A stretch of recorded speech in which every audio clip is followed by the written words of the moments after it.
voile. Faut-il interdire le port du voile en France dans l'espace public? La question du port du voile en sortie scolaire.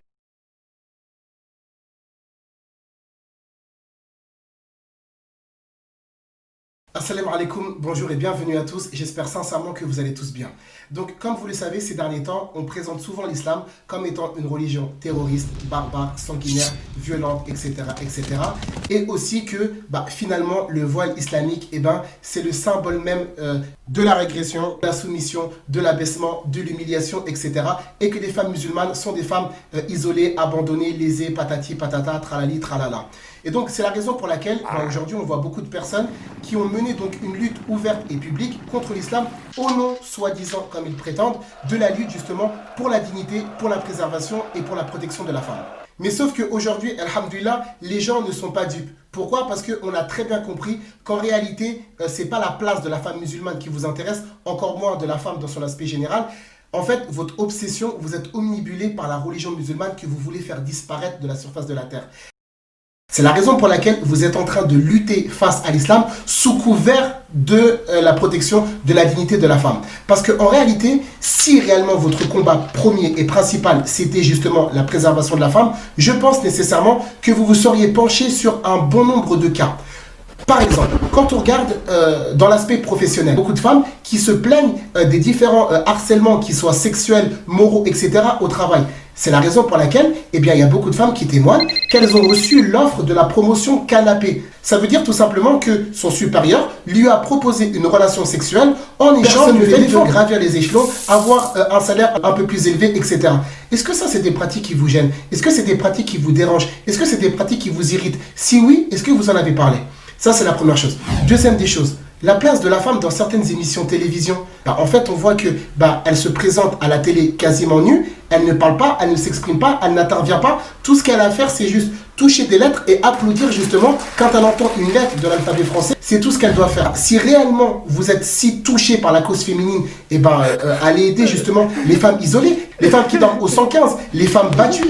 En France, toutes les 72 heures, une femme meurt sous les coups de son mari. Dans ces sujets-là, vous êtes silencieux en réalité. Le nombre de femmes qui sont abandonnées, le nombre de femmes divorcées, le nombre de femmes qui dorment dehors dans leur voiture, le nombre de femmes qui sont, selon elles, contraintes de se prostituer pour pouvoir élever et subvenir aux besoins de leurs enfants. Mais en réalité, personne n'en parle.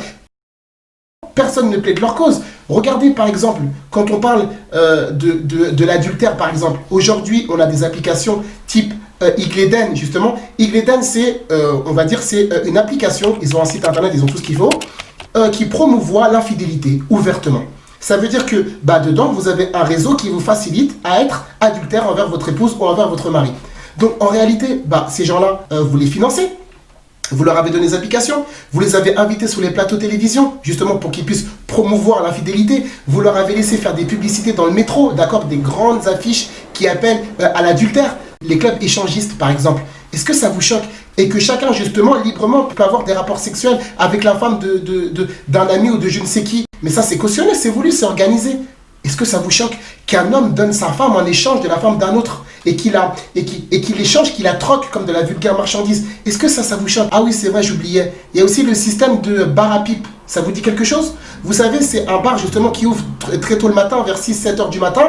Et justement, les salariés peuvent s'y rendre, donc ils boivent un café. Et pendant qu'ils boivent un café, justement, il y a une femme qui est payée pour lui faire une fellation.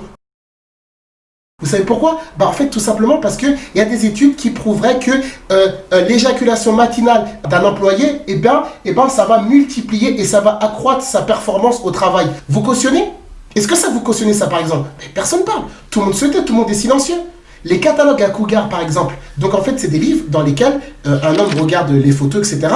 Il peut réserver la prostituée de son choix, le nom, le tarif, la prestation, le jour, la date. Il la réserve comme si c'était une voiture en location. Mais est-ce que ça vous choque, ça vous indigne? Les prostituées dans les vitrines à Amsterdam qui frappent sur les carreaux, justement, pour appeler les clients. Est-ce que ça vous choque?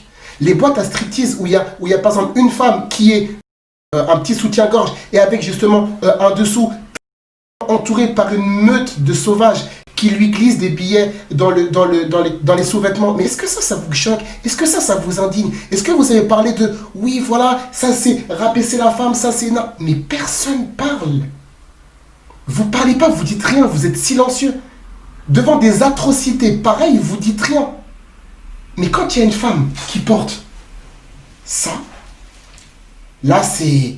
non, là, c'est pas possible, c'est nos valeurs, c'est elles qui sont touchées, qui sont là. Mais on peut également parler du codolisme.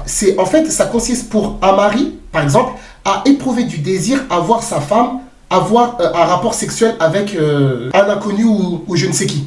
Bah en fait, il y a des sites, on va dessus, tac, tac, tac, tac, tac. On le loue, il vient à la maison et l'homme, il reste comme ça, statique, et regarde sa femme qui couche avec un inconnu. Est-ce que ces pratiques-là vous gênent? Pas du tout. Pourquoi? Bah, parce que c'est prouvé qu'il y a des fois, bah, quand on est dans certains rapports, etc., qui vont pas très très bien, des relations maritales, bah, pour pimenter un peu le couple, on peut avoir recours à ce type de pratique. Donc si aujourd'hui vous cautionnez que des gens puissent avoir recours au codolisme, quel est donc le problème alors par rapport à une femme qui a choisi délibérément de se voiler? Parce que c'est vrai que soi-disant les femmes voilées, bah, c'est leur mari qui leur impose sous peine de les frapper, etc.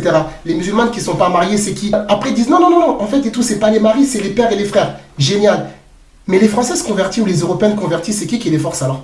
En fait, étant donné que vous n'avez pas la main, le pouvoir et le contrôle sur le mode de pensée, d'accord, et sur le mode vestimentaire adopté par certaines femmes musulmanes, en réalité, ça vous déplaît.